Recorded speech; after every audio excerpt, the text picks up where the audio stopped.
Kecelakaan antara angkot dan minibus terjadi di kawasan Durensawit, Jakarta Timur. Diduga kecelakaan terjadi akibat kedua pengemudi lalai tidak melihat kondisi jalan. Kecelakaan dua kendaraan ini terekam CCTV.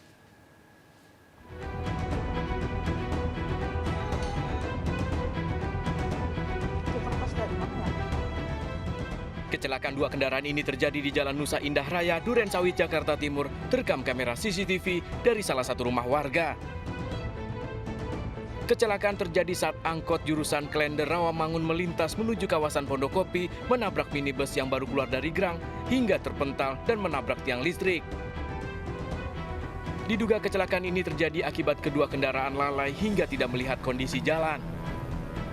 Kalau dari CCTV sih yang saya lihat itu ada mobil tiba-tiba keluar dari gang dan dari arah belakang ada angkot juga nggak sempat rem mungkin ya. Jadi langsung berbenturan nabrak, angkotnya sih nabrak tiang listrik. Kalau kondisi supirnya gimana tuh? Kalau kata orang di sana sih yang saya dapat informasinya nggak kenapa-napa, nggak ada korban juga. Cuma agak-agak penyok aja lah mobil-mobil.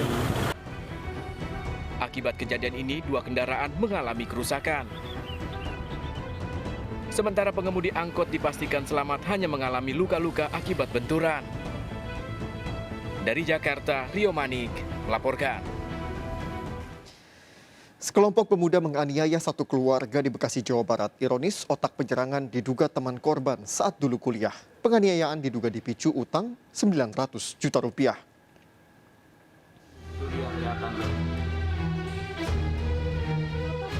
Sekelompok pemuda pelaku penganiayaan ini terekam CCTV turun dari mobil di depan rumah Jalan Mawar, Perubahan Kota Bekasi, Jawa Barat.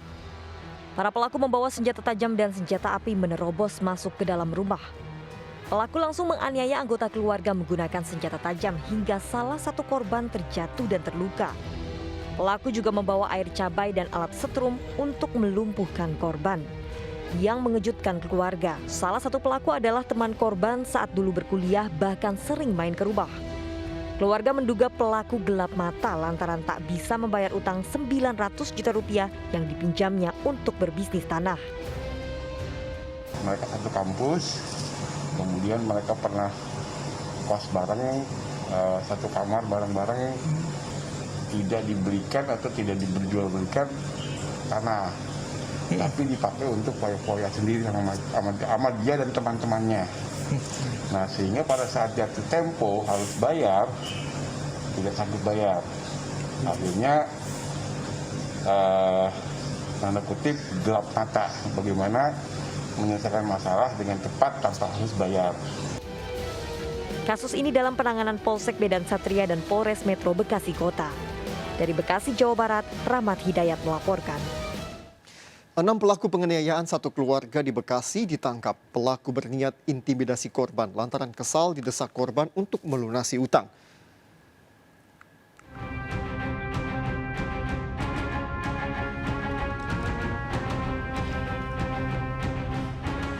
Enam pelaku penganiayaan satu keluarga di Bekasi, Jawa Barat ditangkap oleh warga dan petugas keamanan kompleks setelah mendengar teriakan histeris keluarga korban. Keenam pelaku tak berkutik dan langsung dibawa ke kantor polisi. Otak penganiayaan adalah AJ, teman baik korban saat kuliah. Motifnya untuk mengintimidasi korban yang selalu mendesak pelaku untuk membayar utang 900 juta rupiah. Sebelum penganiayaan, pelaku beralibi hendak membayar utang, namun malah menyerang dan melukai korban serta keluarganya. Pura akan melunasi hutangnya dengan catatan harus ada saksi dari kedua belah pihak. Dan perlu diketahui bahwa teman-teman pelaku itu tidak tahu bahwa pelaku utama itu berinisial AJ itu dialah yang punya hutang sebesar 900 juta. Nakut-nakuti. Kenal dengan korban udah berapa lama? Lebih dari 5 tahun. 5 tahun. Lebih. Terus uangnya digunakan untuk apa? Ya. Hanya kebutuhan sehari-hari. Hah? Kebutuhan sehari-hari. Kebutuhan sehari-hari apa? Keenam pelaku terancam pasal berlapis, terancam hukuman 12 tahun penjara. Dari Bekasi, Jawa Barat, Rahmat Hidayat melaporkan.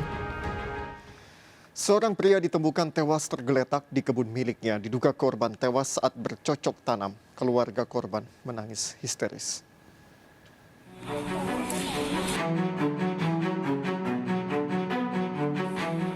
Warga Gempar mendapati Yuyun Gunadar tewas di kebun miliknya, Kabupaten Pangandaran, Jawa Barat. Saksi pertama kali menemukan jasad korban terlentang nyaris tanpa busana tak jauh dari peralatan kebun miliknya. Warga pun langsung melapor ke polisi. Itu ada kaosnya, ada pakaiannya gitu, ngeletak di situ gitu, sama topinya, digubung, dipanggil bang, nggak nyautin, sampai kenceng bang, nggak ada nyautin. Nengok ke sini, wah, kok si abang udah ngeletak, kata saya, ini mah udah meninggal, saya langsung pergi, ngabarin orang. Dari pemeriksaan tidak ditemukan tanda penganiayaan, diduga korban tewas akibat penyakit darah tinggi.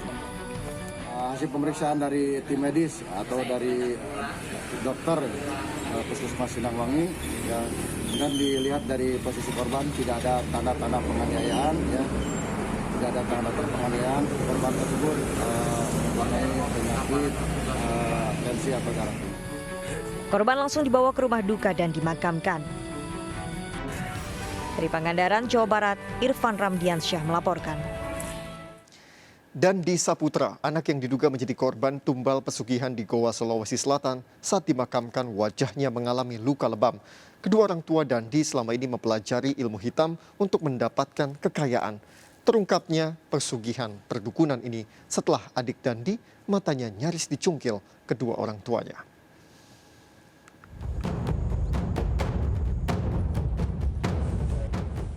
Makam Dandi Saputra di TPU Gantarang Tinggi Moncong Goa rencananya akan dibongkar polisi karena telah mendapat izin keluarga untuk mengungkap penyebab pasti kematiannya. Keluarga dan warga menduga Dandi tewas setelah dicekoki air garam oleh kedua orang tuanya yang melakukan ritual pesugihan. Salah satu saksi seorang anggota TNI, Serda Murdani, yang melihat kejanggalan di tubuh mayat Dandi saat dikuburkan. Cuman saya tidak ambil dokumentasi karena saya jaga perasaan punya rumah. Kalau dilihat dari kondisi wajah kakaknya Lebam hitam. Lebamnya lebam. Di mukanya Pak ya? Mukanya hitam semuanya, lebam kayak habis digubukin begitu. Matanya tidak saya sempat buka, cuman saya lihat begini. Cuman saya bilang kok ini kok sempat saya bertanya kepada kedua orang tuanya. Bilang ini Deng, akibatnya kenapa sampai almarhum ini sampai meninggal? Nah, kata orang tua, saya juga tidak tahu Pak Babinsa. Tadi malam dia mengamuk sampai dia gigit tangannya ibunya. Sementara adik Dandi yang berusia 6 tahun bersama keluarga Bayu pamannya mendatangi ruang khusus mata Rumah Sakit Dr. Syekh Yusuf Goa untuk melakukan pemeriksaan. Anak ini masih dalam pemantauan perawatan pihak rumah sakit setelah menjalani serangkaian pemulihan sejak dirawat. Korban telah menjalani operasi yang sempat sobek karena ulah ibu kandungnya yang akan mengambil bola matanya sebagai sesaji tumbal pesugihan. Sempat tidak bisa melihat akibat lukanya, kini kondisi penglihatan korban mulai membaik. Alhamdulillah kondisi matanya sudah membaik, pasien sudah bisa melihat, adik sudah bisa melihat kembali, dan memang karena dari awal juga mata hitamnya alhamdulillah nggak kena apa-apa kan, cuma mata putihnya aja, jadi ini tinggal penyembuhan saja. Sebenarnya dari kami itu, dan kan ini tim dokter ya, kami tim dokter mata dan dokter jiwa, ada dokter Iwan Hones, karena pasti Ananda trauma kan dengan kejadian ini. Jadi kami alhamdulillah kemajuannya sangat progresif. Dandi tewas dalam usia 22 tahun, sementara adiknya lolos dari pencungkilan mata setelah diselamatkan Bayu pamannya bersama 2 orang anggota TNI. Polisi telah menetapkan 4 tersangka, kedua orang tua korban, paman, serta kakeknya. Sementara dukun pesugihan yang diduga mengajarkan ritual tumbal telah menjalani pemeriksaan. Dari Goa, Sulawesi Selatan, Bukma iNews melaporkan. Polisi menangkap penculik bocah yang menukar dengan 3 karung beras di warung. Beras curian ternyata dijual dan uangnya digunakan bermain judi game online.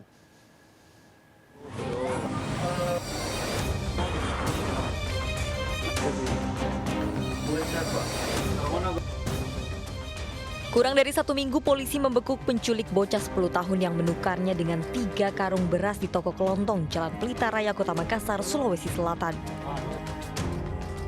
Pelaku sempat mengelak, keluarga juga menolak pelaku diamankan.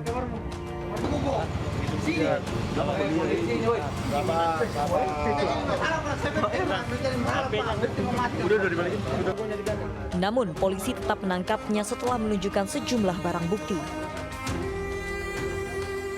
Dari pemeriksaan, pria 27 tahun ini memberikan sebagian beras kepada keluarganya.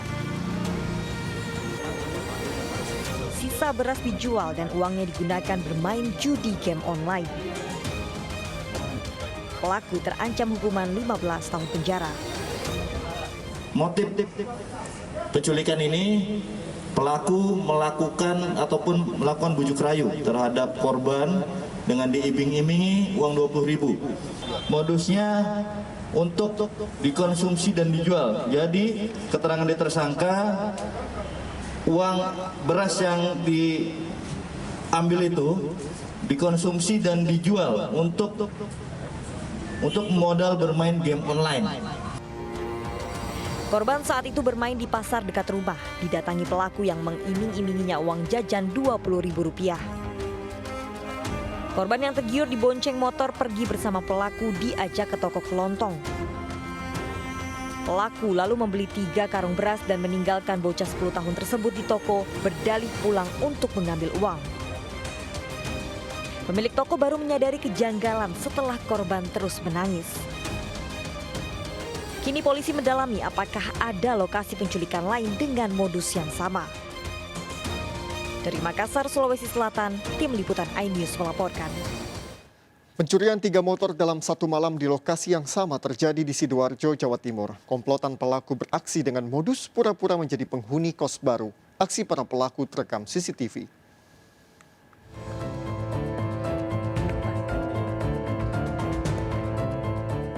Aksi pencurian 3 motor dalam satu waktu di salah satu rumah kos di kawasan Desa Sawotratap, Gedangan, Sidoarjo, Jawa Timur, terpantau di CCTV.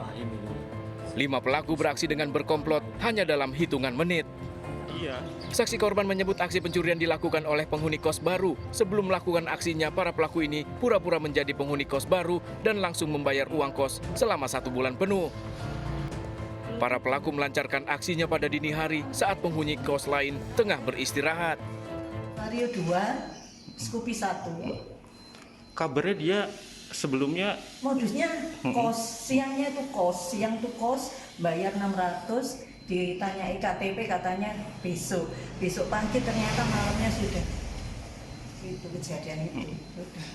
di CCTV ada 4 orang Bu ya? 5 orang? 5. Di warkop sana 2, terus di sini 3. Korban telah melaporkan aksi pencurian 3 motor ini ke polisi. Berdasarkan rekaman CCTV, polisi memburu para pelaku yang telah diketahui identitasnya. Dari kamar kos para pelaku ditemukan sejumlah botol minuman keras yang diduga dikonsumsi sebelum beraksi. Dari Sidoarjo, Jawa Timur, Pramono Putra melaporkan. Seorang dokter dan istrinya menjadi korban tindak asusila temannya sesama dokter. Pelaku kepergok mencampurkan cairan dalam makanan korban. Ikuti informasi lengkapnya sesaat lagi.